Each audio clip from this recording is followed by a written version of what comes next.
Good evening and welcome to Q&A. I'm Tony Jones, answering your questions tonight. The Minister for Education and Leader of the House, Christopher Pyne. The Editor-in-Chief of the online magazine The Hoopla, Wendy. Journalist and author Ray Martin. The Shadow Minister for Agriculture, Joel Fitzgibbon. And economist and opinion writer for The Australian, Judith Sloan. Please welcome our panel.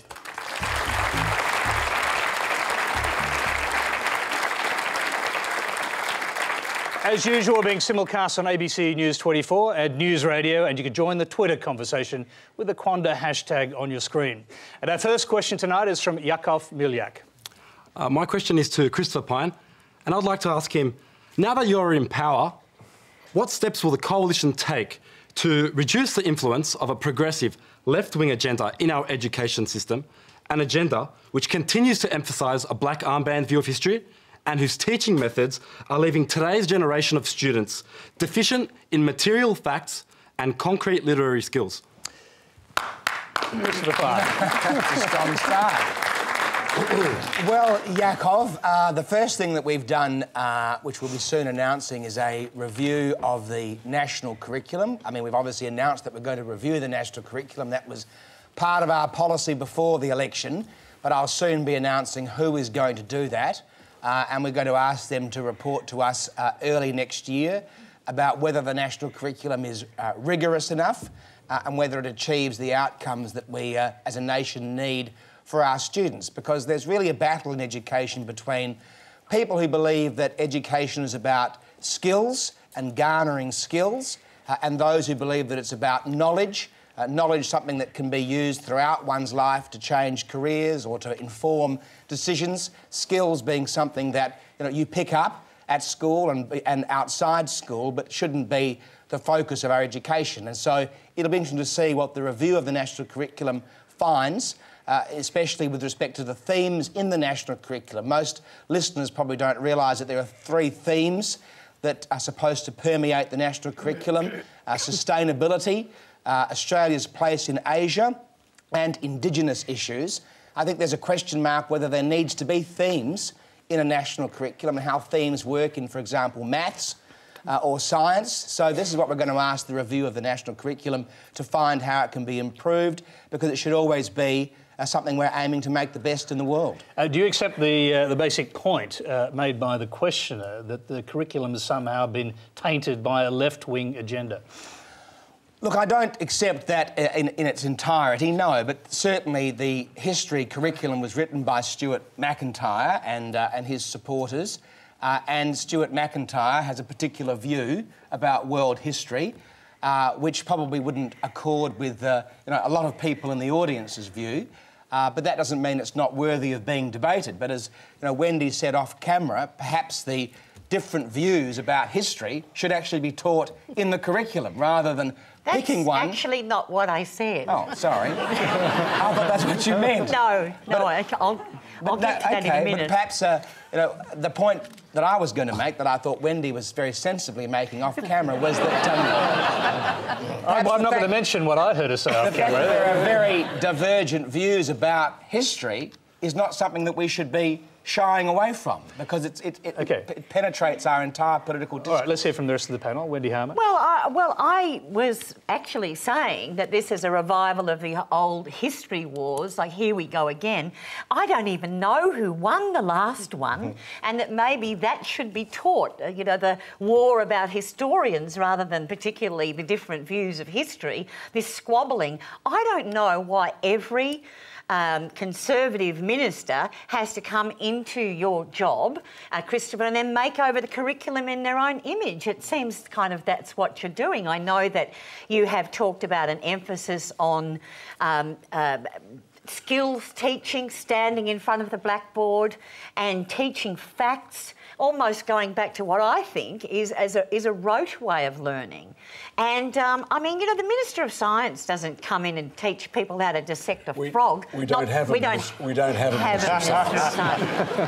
Science. In 2013, we do not have a Minister of Science in the Australian government. I think it's 1929, I think. 1929, I think, is the last time we didn't have a Minister for Science. We do have a Minister for Science, Ray. It's called Ian Macfarlane. He's the Minister for Industry. OK, I'm just going to... Christopher Pyne, I'm going to put put you on pause for a minute because we've got a video question on this subject. Then I'll bring in the rest of the panel as well.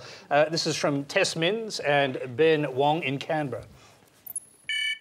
Mr. Pyne, how do you justify your claims that the history curriculum, which according to you was written by an ex-communist, is taught in such a way that exposes us to the black armband approach of Australian history? Shouldn't we, the students of Australia, be taught about Aboriginal history on the same level as Australia's colonial history? How will you ensure that we're not subjected to the white blindfold approach?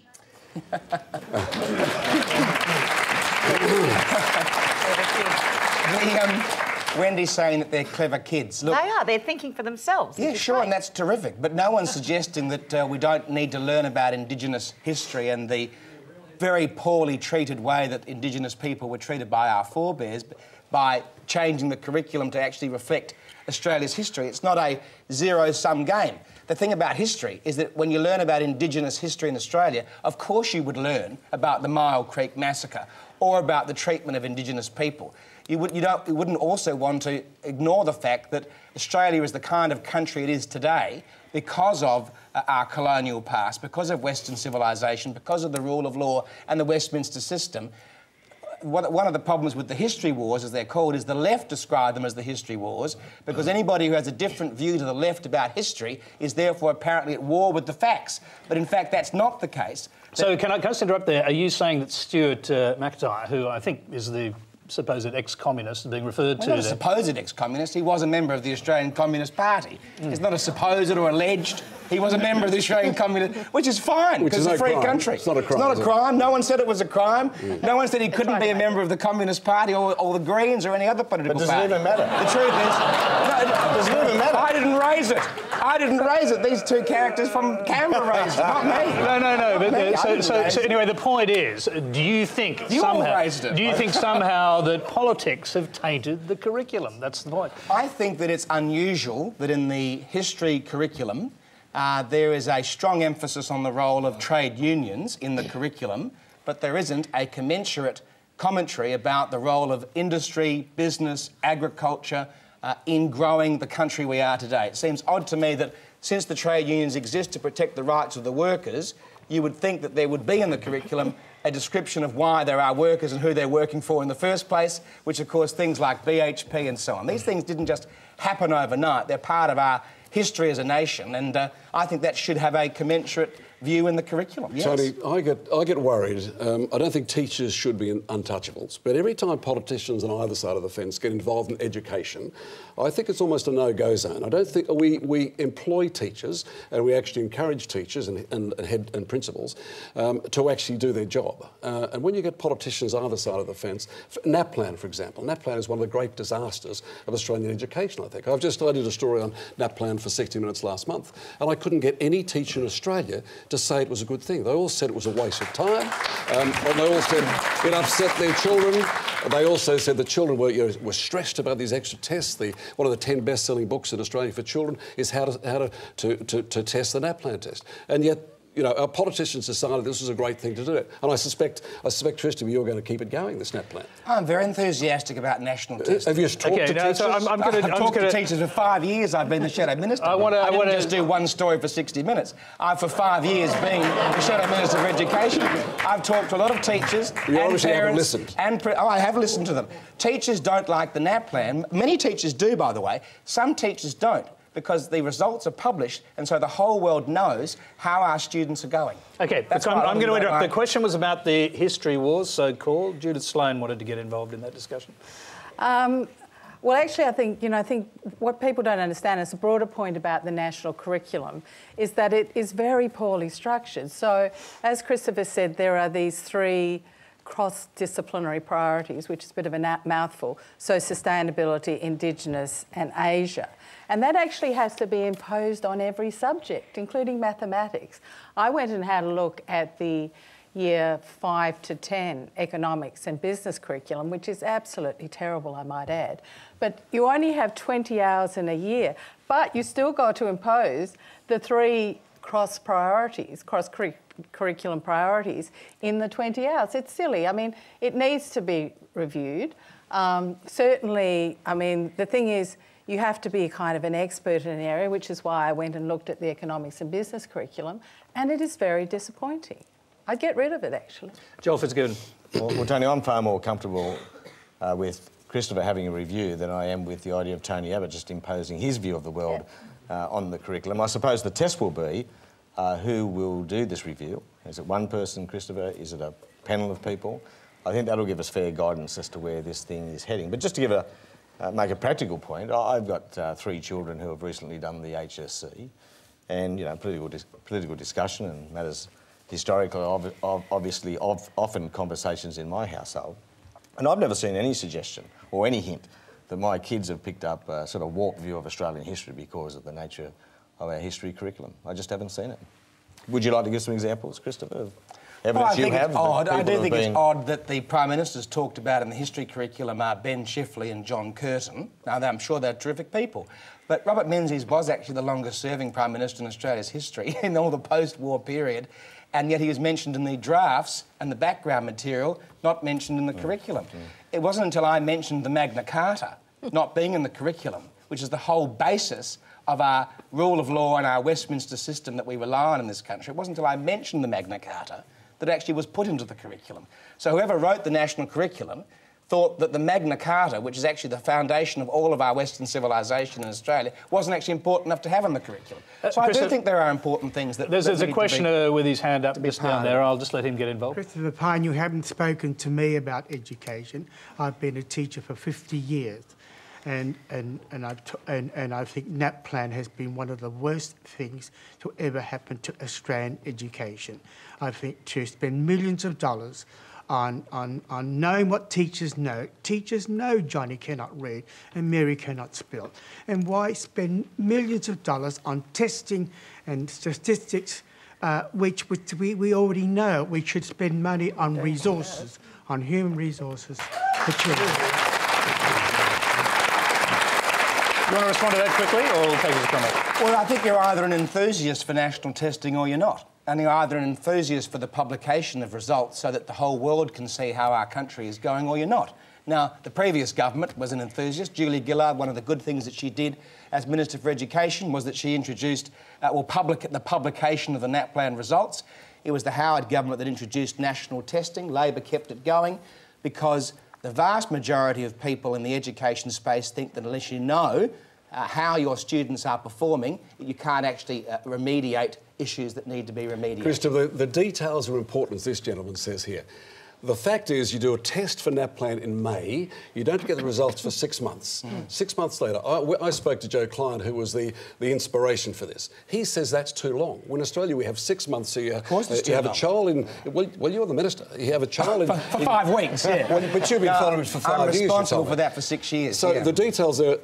That's one of the details. One of the other details of this thing is that in America, what it's modelled on, the American plan, is that if they find a school that doesn't work, they close the school down and they sack the teachers. We don't do that here, and we shouldn't. We don't do that. So it's a very different system. You talk to the guy who was the inspiration for it. He says you should have more than just English and maths. You should, as a test, because it's not a fair test. You should test for history and for science and for music. Well, I'd like to do that too. Well, that's not NAPLAN. But the truth is that I'd like to do a lot more online testing so the results get back much faster. And there's lots of things you can test online, particularly maths and science and so on. Hard to test comprehension online in terms of essay writing, but there's spelling, literacy, numeracy, easily tested online. The only hitch with that is trying to get the states and territories to agree that they have the hardware necessary in their classrooms. But 80% of schools would be able to do that, and I think we should get on and do that next year and then bring the other 20% up to the capacity to do online testing rather than hold the whole show back waiting for those to get there. So I agree with you. What would be the optimal time for getting the results back? Well, before the publication of the NAPLAN results, they used to get back within about 3 months. I think that's about right. I mean, I've got 4 children in primary school, 2 in Year 7 and 2 in primary school. And if you get the results in October or November, it's far too late for the teacher to do anything about using it as a diagnostic tool. The principal can use it for the following year and the teachers in the following year, but if you do the tests in May, I think you should be able to get the results back by 2 or 3 months later. That would be a very useful thing. All right, let's move on. You're watching Q&A. Our next question comes from Arzun Sachdev. In New South Wales, Barry O'Farrell's Liberal government has cut 20 million of funding from the regional fire services that have been battling the bushfires. With the benefit of hindsight, that decision seems clearly short-sighted and wrong. Now Joe Hockey is appointing the head of the Business Council of Australia to oversee an audit of federal government expenditure savings. The Australian newspaper reports that the terms of reference explicitly support the idea of user charging and co-payments for government programs. How does Christopher Pyne reconcile the conservative ideology of reducing government expenditure against the clear need for appropriate expenditure on public services? Christopher, you've been speaking a bit. I'm going to go to the other side of the panel and hear first from Judith Sloan on this. Well, I'm not an expert on the rural bushfire services in New South Wales, but I think if we think about what the Committee of Audit is going to do, it is emphasising the expenditure side of the federal budget, and it will be going line by line through those major expenditure items, and I think quite legitimately asking themselves the question is, are there alternative means of delivery that we could extract greater efficiencies and greater bang for the buck? So, you know, I think it's just absolutely inevitable. We have not had a serious Commission of Audit since 1996. If you look at the panel, it's not just the chairman that's important. It's a panel of 5, including some very senior former bureaucrats.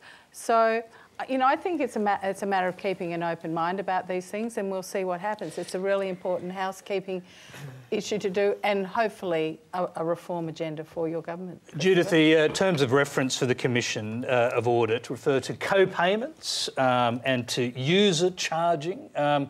Do you have any idea how those methods could be used to pay for public service? Well, we have plenty of co-payments and user charges in the system at the moment, as a matter of fact, so... They're obviously looking at extending it. Can you imagine how that could happen? Well, I think you'd be looking at that, for example, in the health space in particular, but, you know, I think people...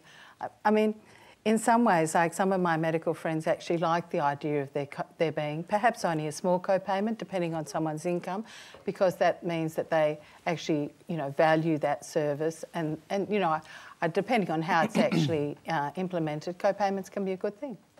Now, Christopher Pyne, could those methods be used outside of the health system? Could we see them used more widely? Would the Commission have a broad remit to look at using those kind of systems to pay for very expensive public services?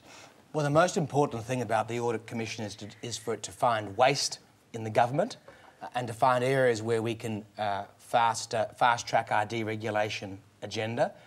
It's not designed, as Arsen puts it, to be a cutting government expenditure. It's about identifying waste, and if waste is identified, it would be bizarre if you then decided to keep wasting money if you'd been told that it was wasteful. So the purpose of the Audit Commission is to reduce spending where it's being wasted, and to push the deregulation agenda, because that was how we were elected. Nobody could be surprised that we have an Audit Commission. We talked about it for months and months and months before the federal election, and obviously the public wanted to have one.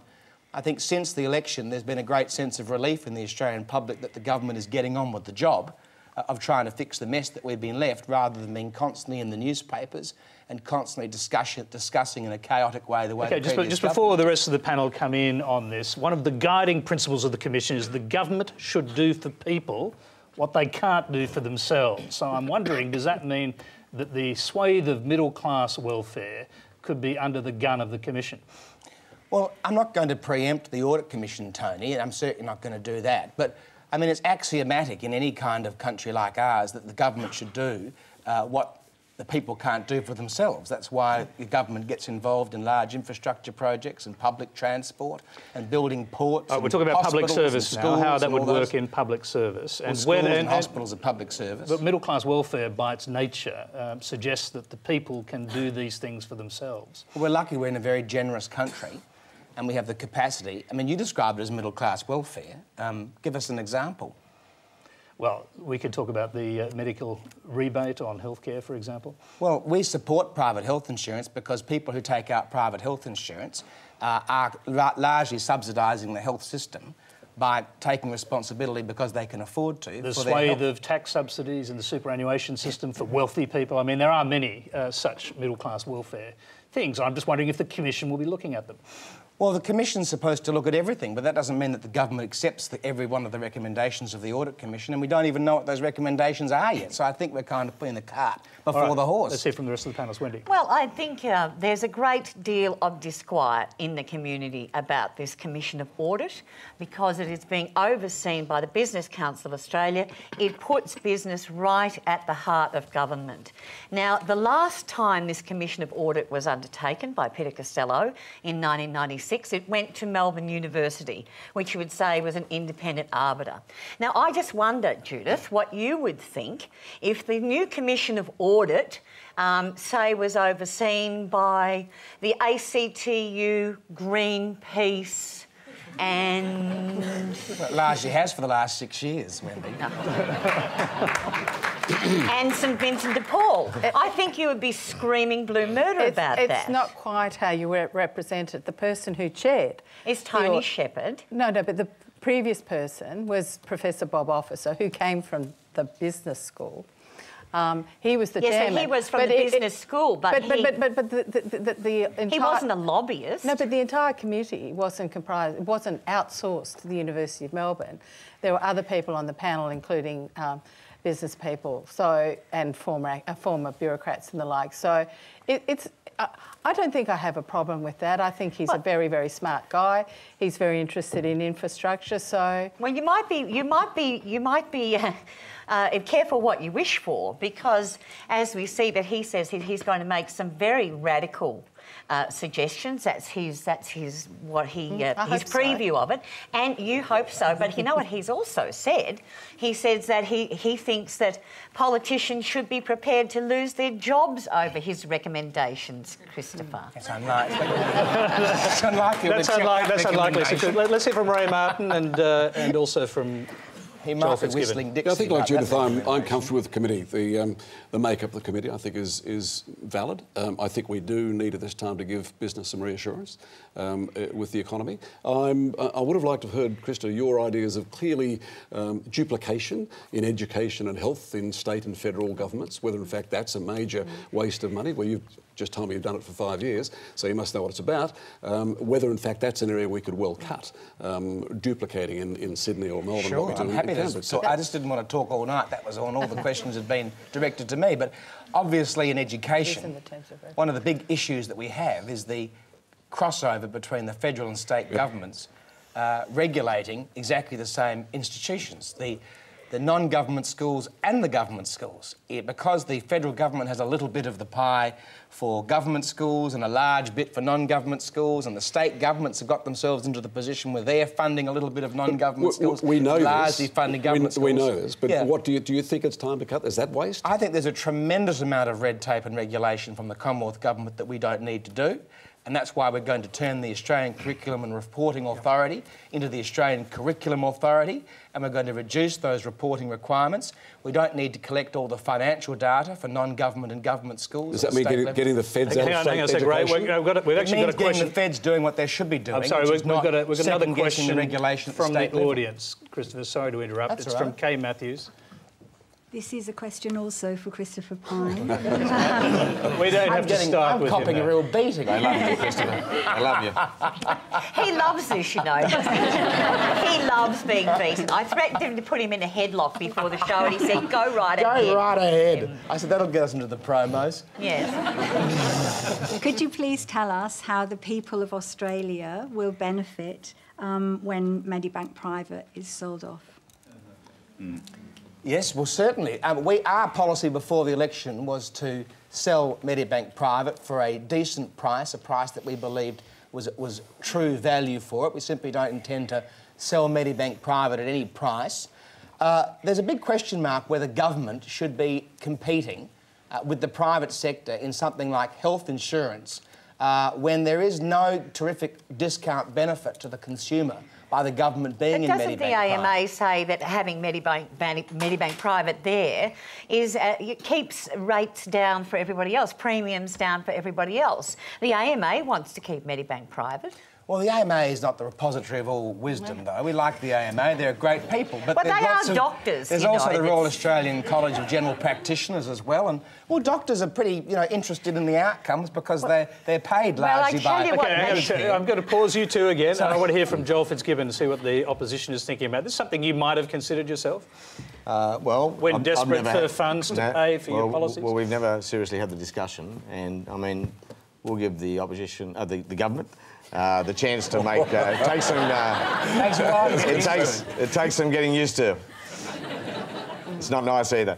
Of course, the government a chance you never to repealed the legislation which enables the sale, so maybe there was a message there. We'll let the government make its case. Wendy made the point. You keep instrumentalities like this in government hands if there's a social dividend, and the AMA does make a very strong case on the competition front in terms of keeping premiums low, but, we'll take some convincing. I mean, we had a budget emergency and then we didn't have a budget emergency. Now they're raising the debt ceiling so they can borrow more money. The Commission of Audit, as far as I'm concerned, is a contracting out of some tough decisions. We had a Commission of Audit every year. It was called the Expenditure Review Committee. And it sat and thought and looked for waste and made some tough decisions. Christopher put an emphasis on waste. He didn't give us his definition of waste. Was the money Barry O'Farrell took off the fireys taken because they were wasting the money? Was the money you've just taken out of emergency relief for families affected by bushfires wasted money? This is where we get to the heart of the question. Is this an economic decision, or is this a grab for money, a grab that only comes once? It's a good question. How will you define waste? So Joel gets to ask the questions now as well. Well, obviously... Well, you didn't respond to it, but waste is where government is using taxpayers' dollars unwisely and in an unnecessary way. Now, this is not the federal government's money, it's not the Labor Party or the Liberal Party's money, it's the taxpayers' money, and they expect us to spend it sensibly and wisely. Now, but I make the point that is in the eye of the beholder, isn't it? Because, for example, a lot of people would see it as a waste of money to give wealthy people parental leave. Well, parental leave is a... 98% of women earn less than $100,000, Tony. So you're arguing that those women should not be paid their salary I'm not arguing that when at all. They're having a child, but they should be paid their salary when they're on holiday. Is that what you're arguing? I'm not making an argument. I said very precisely that there are people who argue that wealthy people do not need that assistance, going back to your own principle in the Audit Commission, of women who that the government should do for people a year what they can't do for themselves. Anyway, there's a gentleman there who wants to ask a question. Hi. My question is about the privatisation and the Liberal Party's addiction to privatisation. It may be a quick fix to gain some capital, but in relation to, for example, now with students, there are rumours about selling off the HECS debt. Do we really want to end up like America with, students having interest rates and compound interest and being left thousands of dollars in debt? And it's kind of like selling off your assets. Is it really worth it? It's very sensible, actually. It's very sensible. Well, the Labor Party were the party that sold the Commonwealth Bank and Qantas. So let's not get caught up with the idea that there's some coalition addiction to privatisation. Labor started a very substantial privatisation agenda. The Commonwealth Serum Laboratories was the first, all under the Keating government, because where the government was competing with the private sector, and it wasn't a service that only the Commonwealth government would provide, it did seem unnecessary for the Commonwealth to do so. The airports were another very good example. And that did help pay back debt and deficit. In terms of the HECS debt, Britain have sold their HECS debt as an asset, and we should investigate whether that is a sensible move for us to do so. Under your government? Well, we're going to investigate whether it's a sensible move to do so. The Brits have done it, not the US. So just Joe Hockey hasn't ruled this out, because I think there's a bit of... It's been floated as an idea. There's no government policy to do so. But it was written up in the AFR as speculation. But even if we did pursue considering that, it wouldn't be insensible for us to do so. Why would you rule anything like that out? I mean, we've just got elected 6 weeks ago. We were elected to make a change. We weren't elected to simply keep the ring that Labor had created for 6 years in their government. Otherwise, they would still have been in government today. All right, you're talking about debt and deficit. That is the subject of the video question that we have. It's from Emre Mehmet in Birong, New South Wales. Last month, one of Joe Hockey's election promises was to bring the budget back to a surplus. However, last week he said he's going to increase the government's debt ceiling to $500 billion, as a result increasing the deficit. Is this not a sign that the coalition has lied to us about this election promise? Start with Judith Sloan. Well, there's a bit of a confusion there between the debt and the deficit, actually. I mean, Joe Hockey had no choice but to raise the debt ceiling. I'm very disappointed that he did go to the full $500 billion. There's absolutely no evidence that Parliament has ever stood in the way of the debt ceiling increasing. And, you know, I like a bit of discipline, Christopher, frankly. But,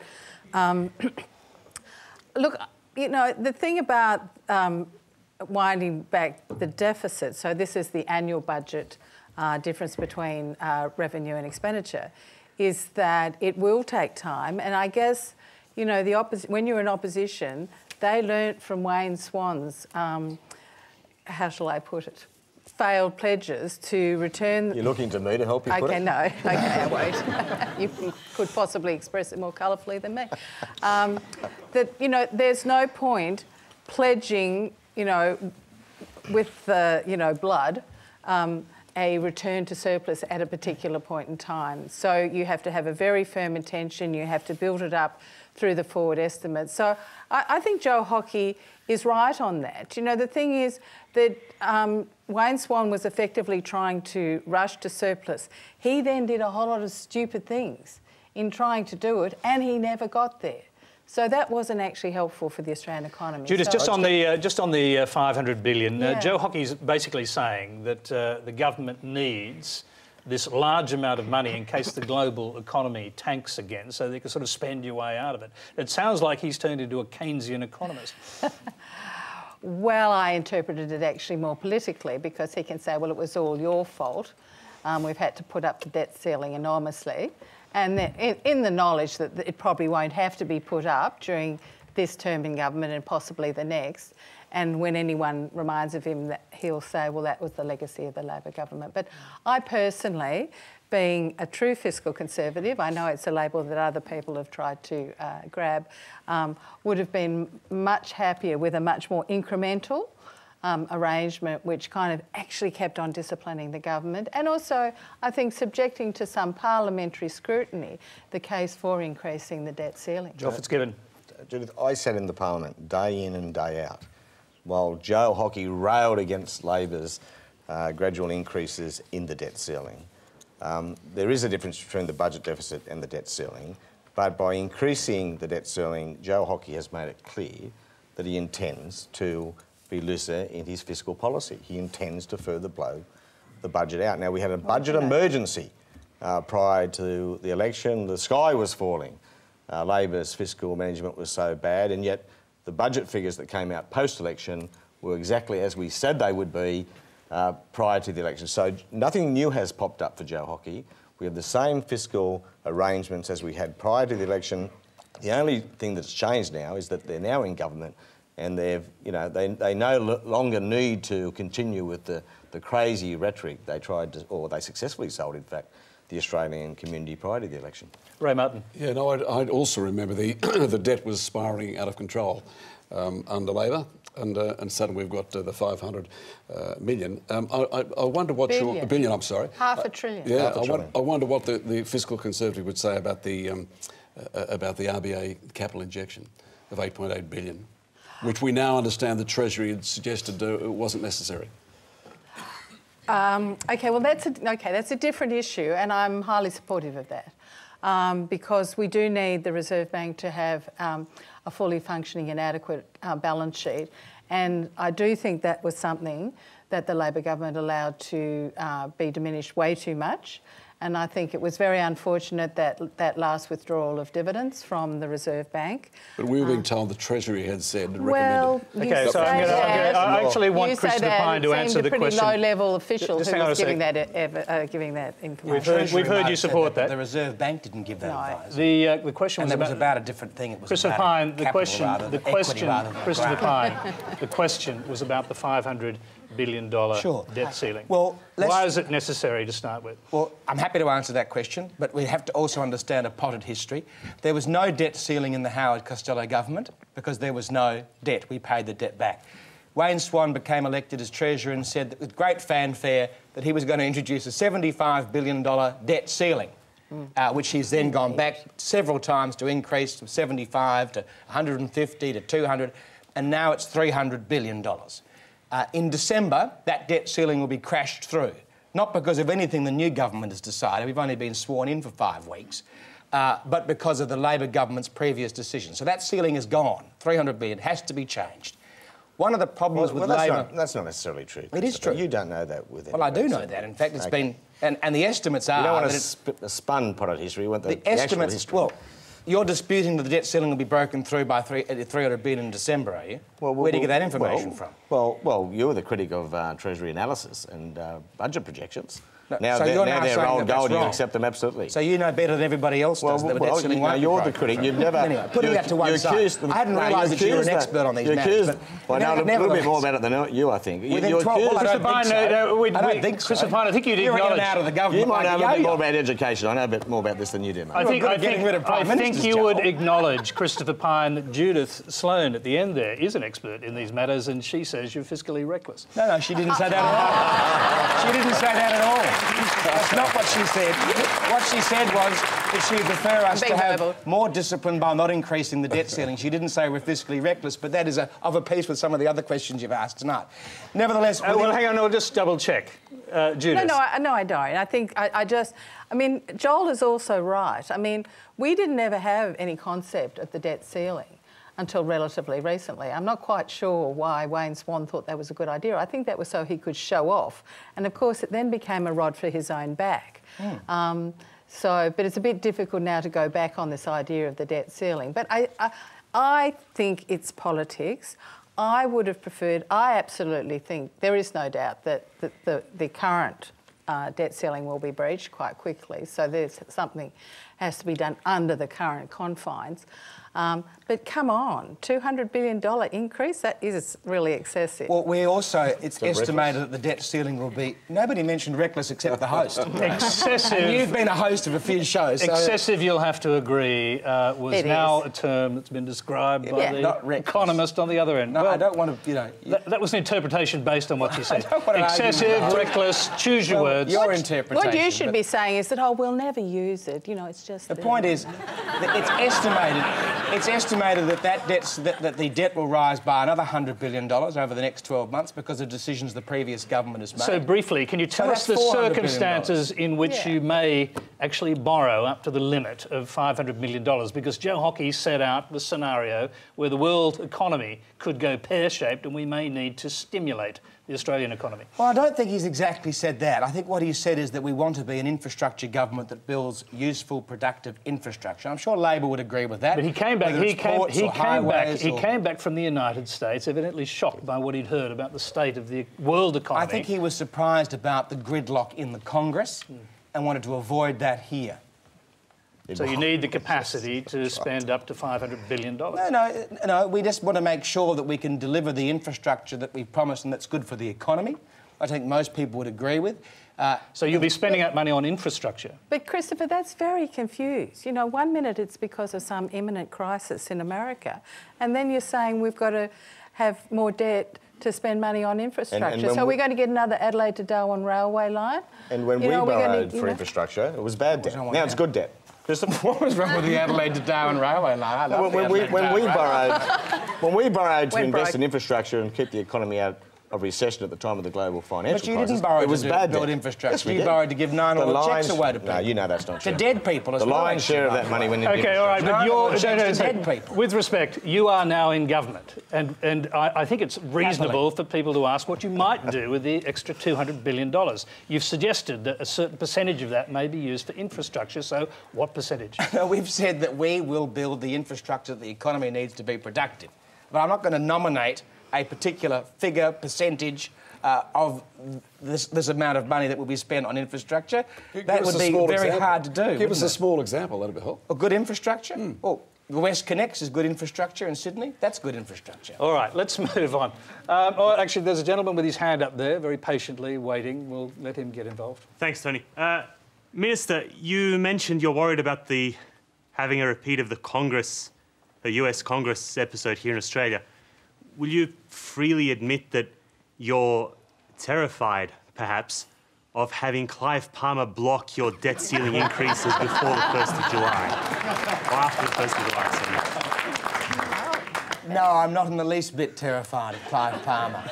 I like Clive Palmer. I've known Clive Palmer for some time. And I can assure you that the screaming headlines post the election about what a chaotic Senate it was going to be were written by people who wanted the Greens Labor blocking power in the Senate to remain and were horrified that the Greens Labor blocking power in the Senate has gone from July the 1st next year. Well, this is a Senate that was going to be much easier for the coalition to deal with because almost every crossbencher, of which I think there's 7 or 8 depending on the count in Western Australia, is centre-right or right. They will mostly support the new government's agenda. They won't get elected as Conservatives and vote as Socialists, unlike Robert Oakeshott and Tony Windsor. But, Minister, centre-right people don't really raise debt ceilings, do they?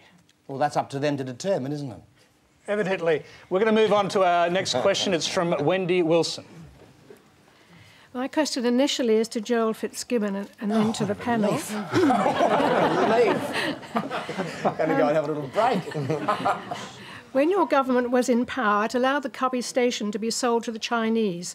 This means that we can never get it back, and they now own a large part of Australia. Why did your government not put a law into place to prevent this, and why not lease it instead? And does the panel agree that we should never sell our land to an overseas country, particularly our valuable arable land, and that leasing for, say, 25 years would be a preferable option? Joel Fitzgibbon. Well, Cubby was approved because it was in the national interest. And since the first settlement, our agricultural industries have relied on foreign investment. They won't be taking the land up and taking it with them. And we can buy it back. It could be bought back on the market. Maybe no one was prepared to lease it at the time. The purchase might have been the only offer, but this does open up this broader question about agricultural land. I mean, Chinese investment in our agricultural land in Australia is very, very small. But there are projections that by the year 2050, world food consumption will have grown by 70%. And Australia wants a large share of that opportunity. I call it the dining boom. And we won't get there. The dining boom. The dining boom. That's a good line. The mining boom comes off, the dining boom comes on. Now, we've got to take part in this with the same limited number of people, water and land resources. So we'll need to dramatically lift productivity. And to do so, we will need 500 billion, is one estimate, of infrastructure investment out to the year 2030. And we just don't have that money here in Australia. We will need foreign investment to meet those objectives. Foreign investment is a good thing. Governments from time to time take decisions about investment not being in national interest. Many of those decisions have been taken in recent years, but more often than not, it's a good thing. We need this investment, and as I said, they can't take the land with them. Well, we maintain control over the land, and indeed we maintain control over export permits for goods that leave that land. OK, Ray Martin, you hear this question asked a lot. I mean, there's a genuine fear out in the community that foreign interests, and especially Asian interests, are buying Australian land. Is it a fear that you share? No, it's not. In fact, Wendy, I heard your question, and you're roughly the same age as me, I suspect. We can remember, you and I can remember, when it was Vesties who owned the British company that owned so much of the Australian land. The Americans have owned so much, the French have owned so much. We only seem to be concerned when the Chinese, I'm not saying you, I mean collectively, are concerned when the Chinese or the Indians or the Japanese want to buy it. The Chinese are a major trading partner. And how can we say, yes, we'll sell you our iron ore, but you can't buy our cotton land? And I don't think we can do that. And I think I'm a little disturbed that there seems to be more concern today about the Chinese or the Japanese or the Indians buying it than there was about the Brits buying it. Let's go back to Wendy. She's got a hand up. Go ahead. It's not the Chinese per se. I'm quite happy for it. It's the sale of our land that, you know, that's the problem. Why, when you say you want investment in our land, investment doesn't mean you have to actually purchase the place. And Joel said that you still have control over it. In what way do you have control over a property that's now owned by an overseas country? Well, Wendy, it appears to me that the majority of this concern surrounds food security. Somehow people think that if someone else owns the land, another nation state owns the land, we somehow don't have control over that food. I disagree with that. But it's a very, very simple equation. I understand the anxiety, but the simple equation is if we don't have foreign investment in our agricultural sector in this country, I have expressed a preference for joint partnership arrangements where Australian equity remains involved. But, you know, Christopher's party have a policy on foot to dramatically reduce the threshold for foreign investment in agricultural land. Well, guess what? There's a lot of competition out there for that capital. We'll be fighting other countries for the investment we'll require in this country, and that's going to add a whole layer of red tape to the system, something Christopher himself was talking about earlier, and it's going to drive foreign investment away from this country. We need it. Let me just hear, go ahead, Judith. I mean, if you were concerned about this issue, for example, that the food was being exported rather than kept at home to feed us, although, you know, we're all too fat and we don't really need any more food. But, you know, the way to deal with that is not through restricting foreign investment, but through some export permit arrangement. I mean, the truth of the matter is this foreign investment is often very, very handy because it actually improves market access to quite a few markets which are otherwise quite difficult to access. So, I mean, you're absolutely on the money, Joel. You're absolutely right in terms of the history. We have always had a tremendous amount of foreign investment in agricultural land. It was traditionally British. Then, of course, the Americans really were the ones who opened up the cotton fields. It's now more recently Chinese and Indian, but, you know, the principle's exactly the same. So I don't think... Wendy, do you have a different view? Well, I can see a great, you know, disquiet and heads nodding when that first question came up from a lot of people here. If the case is that we need this investment and we are selling off this land, I don't think it's been made very well to the Australian public. And am I right in saying that New Zealand has much tighter regulations than we do, Joel? People like comparing nation states. Remember, we export 2/3 of everything we grow in this country, so food security is not an issue. And when people invest in our agricultural sector, we want more food exported. It's that export income that matters. So people say to me, oh, well, the Chinese don't let us buy their land. Well, guess what? We don't want to. It's apples and oranges. It's not relevant. Chris, I'm going to let you off the hook on this because there's some education questions we want to get to, and they are directed to you. The next question is from Peter Edwick. Thank you, Tony. Yes, this is an educational question, but I do welcome the complete panel to respond if they could. Henry Parkes, father of federation and public education, legislated for free and secular schools. Now, our federal legislators are proposing to copy the independent schools model in WA, where parent bodies control school boards. These independent schools are a euphemism for privatisation, and there is no evidence to show improvements in student outcomes. How can our new Conservative government justify their intention to change 25% of public schools into independent schools, where educational excellence is secondary to parent business and religious lobby groups pursuing their own agendas? Christopher.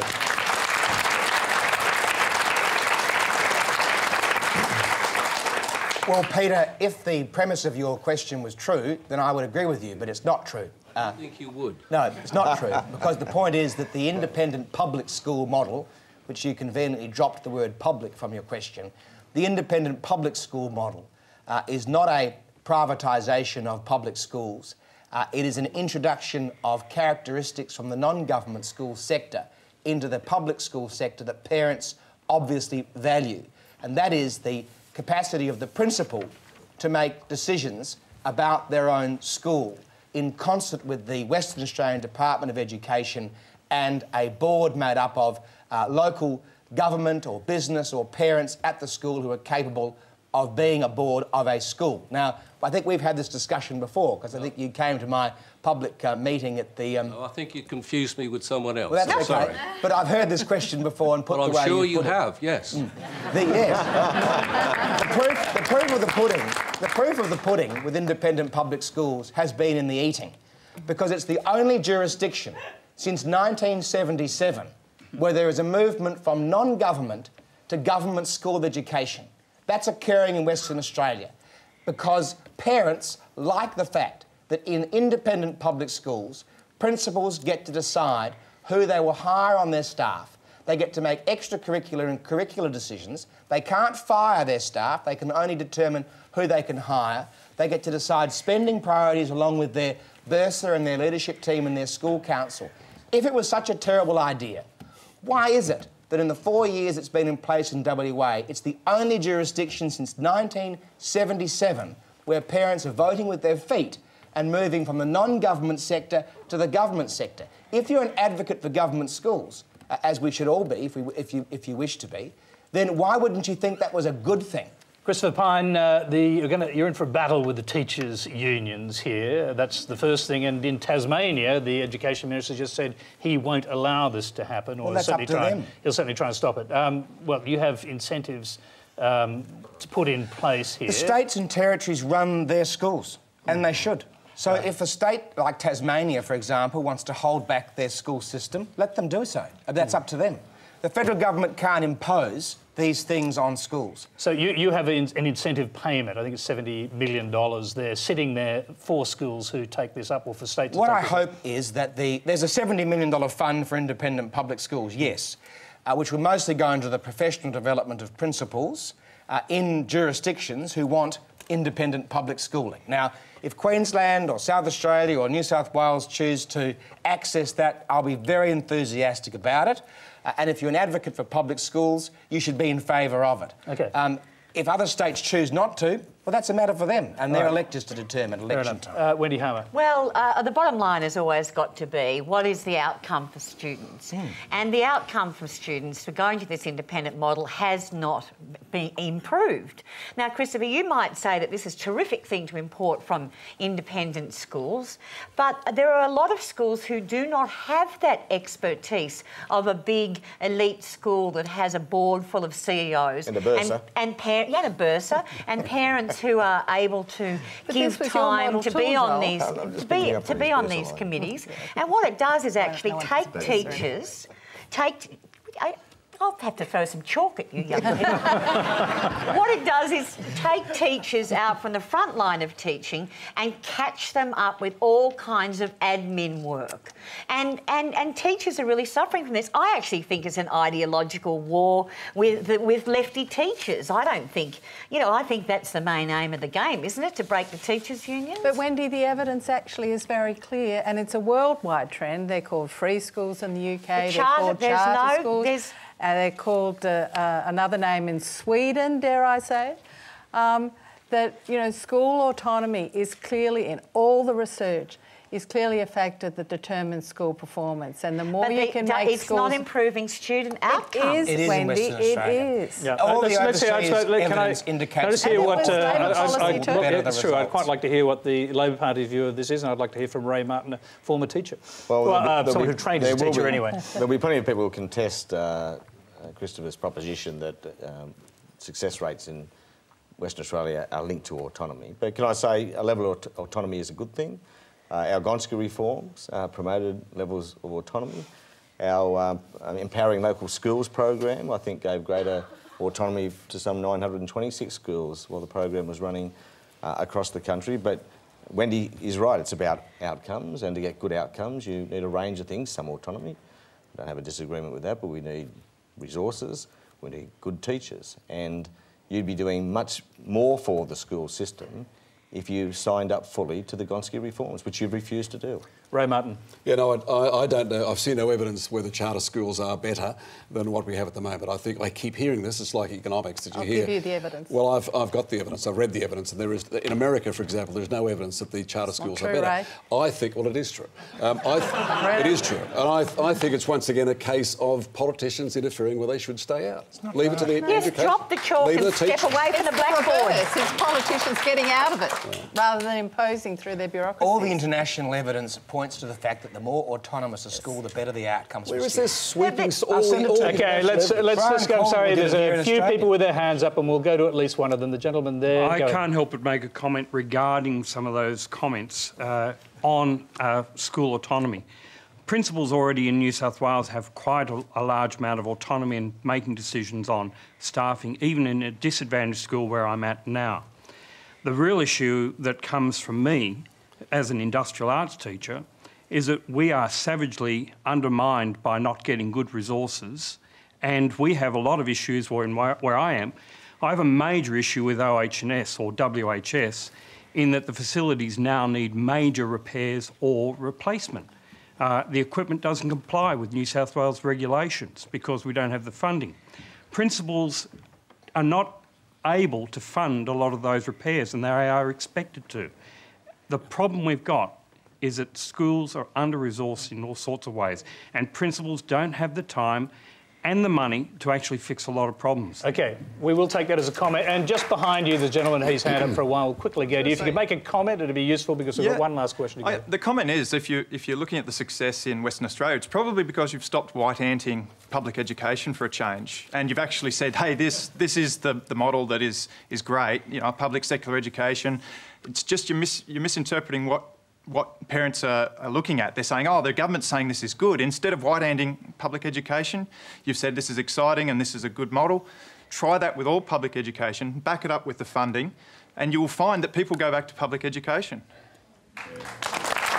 Mr. Pyne, just to you on that, and I mean, the obvious point is that you have committed to the Gonski funding model, but for 4 years. That's so correct. Where the really big money kicks in is after that, and no one knows what you're planning to do. Well, we have a 4-year funding agreement. It's an envelope of $2.8 billion over the next 4 years. There is a tremendous amount of money in education. Funding is very important, but so is teacher quality, and we have plans for teacher quality. We'll soon announce a initial teacher training ministerial advisory group, because the Federal Minister for Education has real influence over the universities, whereas, as I said before, if the states or territories don't choose to come along with the Commonwealth's program, there's little we can do about it. But obviously public education educates about 2/3 of our students. Nobody's against public education. What I'm trying to do is work out why it is that people will pay large amounts of their after-tax income for non-government schooling, which they obviously value. If the characteristics, the primary characteristic of a non-government school that makes it different to a government school is the autonomy of the principal to make decisions. In Western Australia, we don't need a study or a conference or a trip to the Gold Coast to determine the fact that, in fact, in Western Australia, where it's been operating for 4 years, parents are moving to these schools. So we've seen it in action. More autonomy means that parents are happy for their children to go to All right, those we've got schools. time for one last question. It comes from Christine Burton. Thank you. My question is to the whole panel, including Tony. It's a sad time, but the legendary singer Lou Reed has passed away at the age of 78. His musical career spanned 6 decades, totaling nearly 30 albums. He was an influential musician, charismatic, if anyone's seen him perform, and I'm sure most of the panel grew up with his music, he is, and many of the audience probably. And you better come to your question because we're running out of time. My question is, my favourite song is Perfect Day, and I'd like each of the panel to say what is their favourite song, and if any of you can sing a line or two, that would be great too. I'm going to say Satellite of Love. I'm not going to sing it. And Ray Martin. I'm not going to sing either, In the Shower now. I'm Waiting for the Man. I'm Waiting for the Man, I love. So your choice is a song about a heroin addict waiting on a street corner to get a fix. That's right. Great song. Why, Ray? I just think, like Dylan, I just think that there's a song with a message. It doesn't always have to be happy and be joyful. I just think it's a great... I like the words. Briefly, what do you think it is about Lou Reed, a sort of transgressional figure? I mean, sort of amoral heroin addict, experimented with all different types of... Someone's saying he's not amoral, aren't you? All right, okay. Highly moral. What's so great about Lou Reed is that he really was emotional and got really into what was going on in the times, and he sang about it. True fact. Judith. I'm da da da da da da da. Isn't that him? Walk on the Wild Side. Walk on the Wild Side. Yeah. Walk on the Wild Side. Come on, that was great. Judith, do you sort of feel like someone who's walked on the wild side? No. That's what I mean, I suppose, about a transgressional figure. People quite like to look at someone from a distance who does all these transgressional things, and they sort of admire them in a way. Do you feel the same way? Christopher Pyne hadn't heard of him till tonight. No, that's not true. I'd heard of Walk on the Wild Side, but I'm a 70s child. Lou Reed wasn't big in my era, I'm afraid. Bam. Wendy Harmer. I was too busy. 70s was his era. Yeah, well, I didn't like him. I didn't listen to him. I was too busy. He wasn't trying playing to be, where I was going. We're not going to... We're not going to ask. No, I was too busy trying to be joined Such by an Ellis, I ABC think. discussion to end with a discussion about Lou Reed, this heroin addict and transgression. so ABC. Ending as we started, Christopher, with you outrage. Apparently we're all, if we don't know who Lou Reed is and love his music as a heroin addict and transgression or whatever, apparently All right, in the loop. No, come on. Well, What about Dvorak or Tchaikovsky? No, nominate your 70s, your 70s wow factor.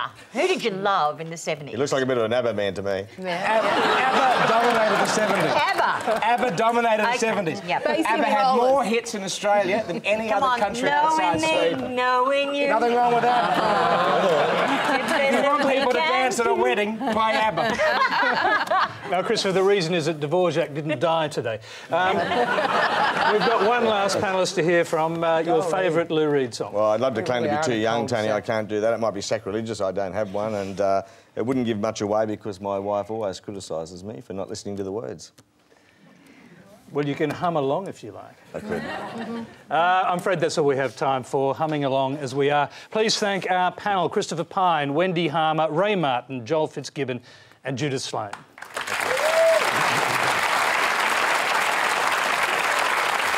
Thank you. Now, next Monday, Q&A will broadcast from the concert hall of the Sydney Opera House with 4 of the most dangerous thinkers at this year's Festival of Dangerous Ideas. Radical Trotskyist turned Burkean conservative Peter Hitchens. Author Hannah Rosen, who argues that women are on the rise while men are on the wane. Sex advice author and gay activist Dan Savage. And iconoclast feminist and historian Germaine Greer. A panel made for Christopher Pyne. It may be our most dangerous Q&A ever, so don't miss it. Until then, good night. I do like to.